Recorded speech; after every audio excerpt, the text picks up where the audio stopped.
Right. Medical కాలేజీల వ్యవహారం ఏంటి సార్? ఎందుకంటే చూసారు కదా, 9th జీవో ఇచ్చారు. 2 రోజుల క్రితమేమో టెండర్ నోటిఫికేషన్ ఇచ్చారు. 4 కర్నూలు జిల్లా ఆదోని, అన్నమయ్య జిల్లా మదనపల్లి, కడప జిల్లా పులివెందుల, ప్రకాశం జిల్లా మార్కాపూర్. మొత్తం 221 ఎకరాలు మొత్తం కలిపి. ఎకరానికి ₹100 ఏడాది ఫీజు, లీజ్ ఫీజు.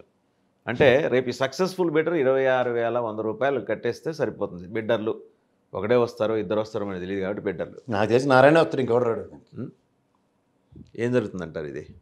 సార్ ఒకటి, ఆంధ్రప్రదేశ్లో జగన్మోహన్ రెడ్డి పెట్టిన 17 మెడికల్ కాలేజీలు చూసుకుంటే మచిలీపట్నంకి 64 ఎకరాలు, ఏలూరుకి 25 ఎకరాలు, నెక్స్ట్ రాజమండ్రికి 33 ఎకరాలు, నంద్యాలకి 51 ఎకరాలు, పాడేరుకి 35 ఎకరాలు, పులివెందుల 51 ఎకరాలు, ఆదోని 60 ఎకరాలు, మార్కాపురం 50.3 ఎకరాలు, మదనపల్లి 99.4 ఎకరాలు, విజయనగరం 17 ఎకరాలు, పాలకొల్లు 60 ఎకరాలు, అమలాపురం 50 ఎకరాలు, నర్సీపట్నం 62 ఎకరాలు, బాపట్ల 50 ఎకరాలు, పిడుగురాళ్ళు 47.5 ఎకరాలు, పెనుకొండ 60 ఎకరాలు, పార్వతీపురం మన్యం జిల్లాలో 20 ఎకరాలు, టోటల్ 835.2 ఎకరాలండి. ఇది ఒక ఎత్తి అయితే ఇప్పుడు వీళ్ళంతా రియల్ ఎస్టేటే చేయడానికి ఉన్నారు కదా సార్. మీకు తెలియదే ఉంది దీంట్లో. అసలు వీళ్ళు ఫస్ట్ చెప్పింది ఏంటి, జగన్మోహన్ రెడ్డి అసలు మెడికల్ కాలేజీలే కట్టలేదు, ఓన్లీ పునాదులు వేశారని అనితమ్మ చెప్పింది. టీచర్ గారు అయ్యిండు కూడా. సరే, ఆవిడ మాటకు ఒకసారి అనుకుందాం. మరి అనుకున్నప్పుడు మీరు ఓటాన్ అకౌంట్ బడ్జెట్లో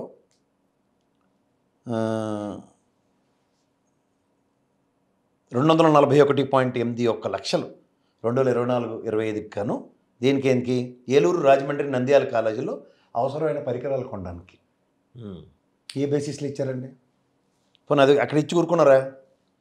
613 జీవో నెంబరు అక్టోబర్ 15, 2024న బడ్జెట్లో కూడా అలొకేట్ చేయండి ఇదే అమౌంట్లో, ఒకవేళ ఓటర్ అకౌంట్లో కాకుండా అని చెప్పి ఇంకో సప్లిమెంటరీ జీవో ఇచ్చారు.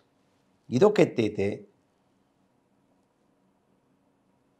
ఒంగోలు మెడికల్ కాలేజీ నుండి మచిలీపట్నం ప్రభుత్వ మెడికల్ కాలేజీకి ఒక ప్రొఫెసర్ గారిని ట్రాన్స్ఫర్ చేశారు. ఏది? జీవో నెంబర్ 664, నవంబర్ 1, 2024 సంవత్సరంలో. మరి కాలేజీ లేకపోతే పునాదులు ఉంటే మరి ప్రొఫెసర్ గారిని ఎలా ట్రాన్స్ఫర్ చేస్తారు? సివిల్ సూపర్వైజర్, సివిల్ కన్స్ట్రక్షన్ చేసిన ట్రాన్స్ఫర్ టీచింగ్ ఫ్యాకల్టీని చేయరు కదా. 5 కాలేజీలు పూర్తి అయినా వాళ్ళే ఒప్పుకున్నారు. ఎలా ఒప్పుకున్నారు కూడా చెప్పనా?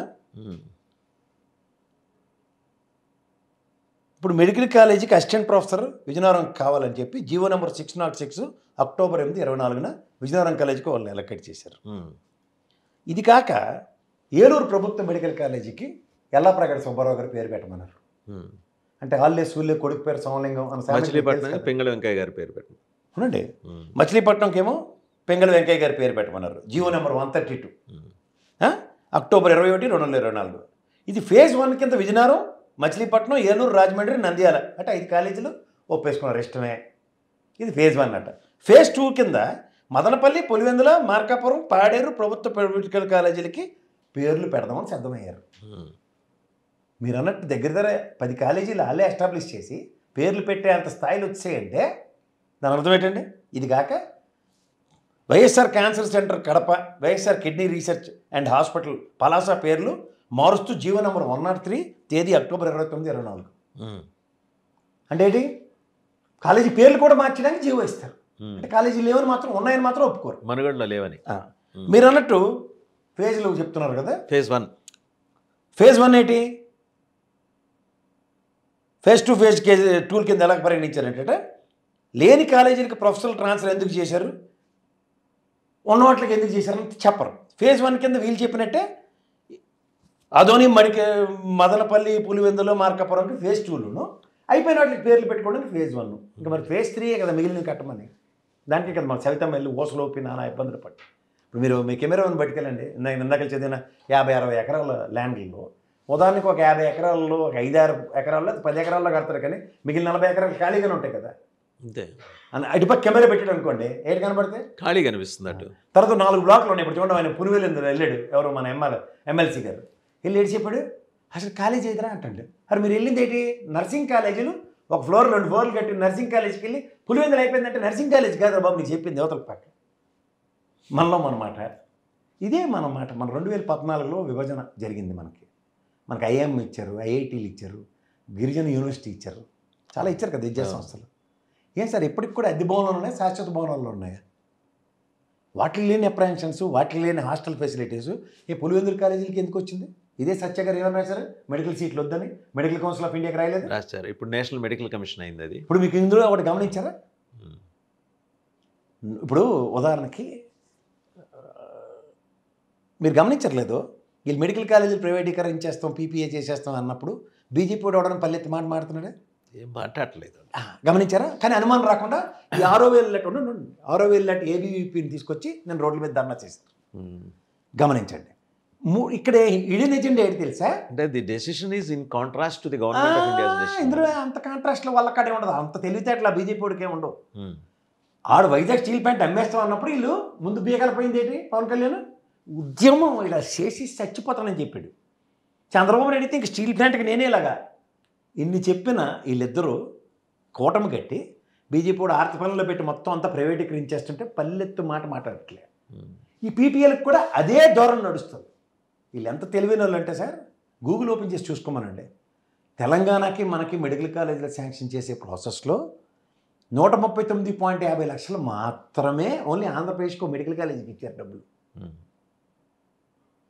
ఇప్పుడు సీట్లు కావాలంటే మెడికల్ కౌన్సిల్ 20 లక్షలు దేనికి? ఒక 50 సీట్లు పేదవాళ్ళ కోసం ఇస్తూ బిలో పావర్టీలో ఉన్న వాళ్ళకి 20 లక్షల సీట్లు అంటే 100 సీట్లలో 50% దగ్గర కొంచెం అబవ్ పావర్టీలో ఉన్న వాళ్ళకి అమ్మే కార్యక్రమంలో మెయింటెనెన్స్ కార్యక్రమం అవుతుందన్న జగన్మోహన్ రెడ్డి థాట్ ప్రాసెస్కి కాంట్రడిక్షన్ ఏంటి? 194.50 లక్షలు పర్ ఇయర్ ఖర్చు అవుతుందట మెయింటెనెన్స్కి. సరే ఇక్కడ మనకి బీబీ నగర్లో ఐఎమ్స్ ఉంది, ఐఎం బెటర్ కదా. అలాగే మనకి నిమ్స్ ఉంది. ఎంత సార్ అడ్మిషన్ ఫీజు? 50 రూపాయలు, 10 రూపాయలు ఉన్నాయి. ఇప్పుడు ఆంధ్రప్రదేశ్ రాష్ట్రం క్రైసిస్లో ఉంది. సిటీ స్కాన్ 500 రూపాయలు ఛార్జ్ చేయండి సార్. ఓపీ ఛార్జెస్ ఒకవేళ దగ్గర ఫ్రీ బదులు లేకపోతే 50 రూపాయల బదులు వీఆర్ ఛార్జింగ్ 100 రూపీస్ అనండి, కూడా బాధపడతారు సార్. కరోనా టైంలో ఎన్ని హాస్పిటల్ పరిరక్షణకు వచ్చాయి, ఎన్ని రకాల ఇబ్బందులు పడ్డాం. ప్రైవేట్ వ్యవస్థలకు వెళ్తే ఎలా మాన ప్రాణాలు దోచేశారో వాడికి అర్థం కదా, మర్చిపోయారు అందరూ. టు డ్రైవ్ అవుతుంది ఇది ప్రైవేట్ మెడికల్ కాలేజ్ ఇష్యూ. ఖచ్చితంగా ఇది ఇష్యూ అవుతుంది సార్. నాకు తెలిసి అలా మండల కమిషన్ ఇష్యూ అంతా ఫ్లేర్ అప్ అవుతుందేమో అని నాకు డౌట్గా ఉంది దీని మీద. అంటే ఆబ్వియస్లీ ఎందుకంటే ఇది లీగల్ ఫైట్ ఏమైనా నడిచే legal fight will be definitely on. రెండోది ఏంటంటే అతను డైరెక్ట్గా నేను నెక్స్ట్ నా గవర్నమెంట్ ఫామ్ అయితే గ్యారంటీగా నేను ఎవరు తీసుకున్నా తనలో జేజం తీసుకున్నా వదలని చెప్తున్నాడు ఆయన. బెదిరించడం కాదా అని అడుగుతున్నారు వాళ్ళు. ఖచ్చితంగా బెదిరిస్తారు. ఏం మంచిగాను మర్యాదగాను పని చేయవలసిందే, పని చేయకపోతే తీసుకెళ్ళి ఆర్త పనులు పెట్టి అలా కాదు. అలా కదండి. ఇదే రాజస్థాన్ వాళ్ళు, గుజరాత్ వాళ్ళు వీళ్ళందరూ చీట్లు ప్యాకలు పెట్టినట్టు పెట్టి మొత్తం ప్రైవేట్ వ్యవస్థల త్రూగా బ్యాంకింగ్ రంగం నడుపుతున్నప్పుడు మహాత్మురాలు ఇందిరాగాంధీ చేసిన పని బ్యాంకుల జాతీయకరణ మర్చిపోయారా? ఇలా తీసి పెరుగులో చెట్టి నటించింది మొత్తం అంతా. అదే పని చేస్తే తప్పే ఉంది. ప్రజల ఆస్తే కదా సార్ అది. ప్రజాస్వామ్యంలో ప్రజాప్రభుత్వాలు దేనికుంటే అంటే వాళ్ళ రేపు పొద్దున వాళ్ళ వాయిస్ ఎలా ఉంటుంది ఆల్రెడీ వచ్చింది. ఇలా జగన్మోహన్ రెడ్డి గారు బెదిరించారు కాబట్టి ఒక్కళ్ళే బిడ్డర్ వచ్చారు అనే మాట కూడా వస్తుంది. దరిద్రం వెళ్ళిపోతుంది. అక్కడ కూడా నారాయణ నాకు 100 మాటలు ఎక్కడ చెప్తున్నాను. నారాయణ తప్ప ఇంకెవరు తెగించారు అక్కడ. సో ఈ లీగల్ ఫైట్ ఇందులో స్పష్టంగా కనిపిస్తుంది. ఫస్ట్ థింగ్ లీగల్ ఫైట్, తర్వాత ఇది ప్రజా పోరాటాలకు ఖచ్చితంగా. ఇప్పుడు నా నియోజకవర్గంలో నా జిల్లాలకు ఒక డిస్ట్రిక్ట్ హెడ్ క్వార్టర్స్లో ఆఫీస్ వస్తే మీకు ఇంకోటి గమనిస్తుంది సార్. 1983 ముందు అంటే తెలుగుదేశం పార్టీ స్థాపించడానికి ముందు ఆంధ్రప్రదేశ్ రాష్ట్రంలో ఉమ్మడి రాష్ట్రంలో 8 మెడికల్ కాలేజీలు ఉండేవి. తర్వాత రాజశేఖర రెడ్డి గారి ధర్మం అని ఇంకొక 3 మెడికల్ కాలేజీలు వచ్చాయి.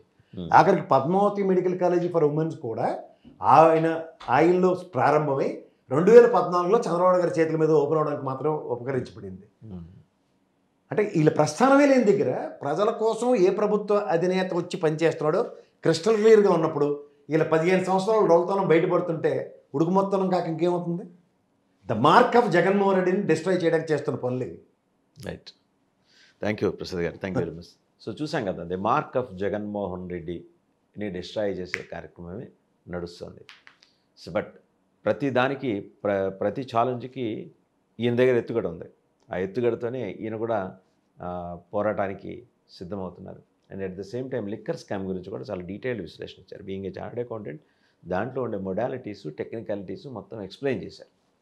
సో ఈడీకుండే బేస్ ఏంటి, బేసిస్ ఏంటి, మనీ లాండరింగ్ జరిగిందని ఈడీ ఏ రకంగా నిరూపించబోతోంది. అంటే దీస్ ఆర్ ద పాయింట్స్. ఇవన్నీ ఇప్పుడు ఫోర్ ఫ్రంట్కి వచ్చాయి. సామాన్య ప్రజానీకానికి కూడా రేపొద్దున ఈడీ ఇవన్నీ విశదీకరించాల్సిన ఒక అవసరం ఉందనే విషయాన్ని ప్రసాద్ గారు గుర్తు చేశారు. Thank you very much sir.